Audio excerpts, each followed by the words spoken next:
In my previous two videos, I have used the Vertex Testing Method to solve a two-dimensional linear programming problem. That is one of the two methods that we can use to solve such a problem. The other one, which you could be asked for in an examination, so I do need to show you this, is called the objective line method. Okay. So for this method, we start off exactly the same way. So this is example number 1 in my video 2 videos ago, where I introduced linear programming. What I've done is I've drawn the constraints and highlighted the feasible region already. Okay, so it's the same linear program, and this is the feasible region. But instead of looking at all the vertices of this feasible region, what I'm going to do instead is I'm going to draw one of the objective lines. Now, an objective line is a line that satisfies this equation for any value of p.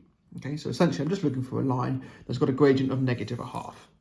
So if it goes through 10 and it's got a gradient of -1/2, then it's going to go through 20 on my x-axis. Okay, so if I rearrange this, I'll get y equals -1/2x plus some constant, and that constant can change.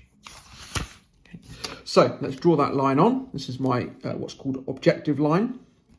And when the markers look for this in your answers, they'll be looking for any line that's drawn on your graph that's got the correct gradient. So this has got a gradient of -1/2.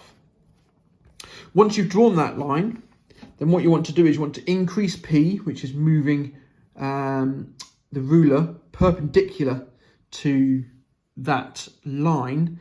As you increase p, you're going to be moving away from the origin. Okay, and all you're doing is you're looking to see which vertex it crosses last.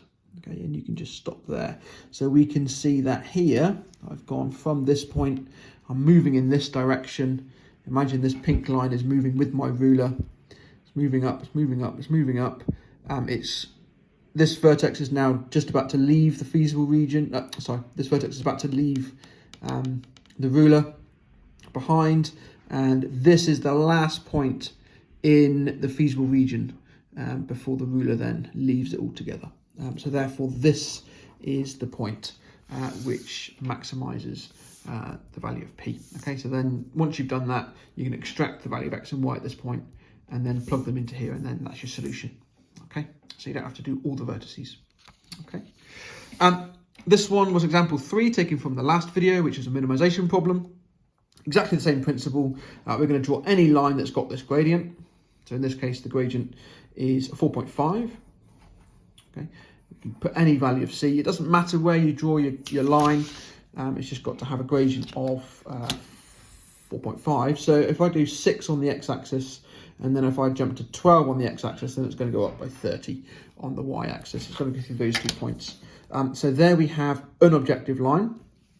Doesn't matter what objective line you draw, it just has to have the right gradient.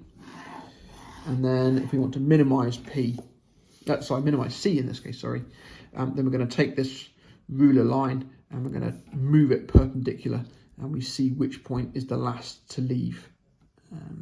So again, just like before, that one's now left, that one's left, and there we go. This is the last one to leave before. This is the last point in the feasible region that will leave before we, as the ruler moves in that direction. So therefore, this is the solution to the linear programming problem. And what the examiners are looking for is they're looking for an objective line, and then your identification of the correct point, like so. All right, so that's the objective line method. Nice quick, sharp video. Hopefully, that gives you an alternative way to solve a linear programming problem graphically.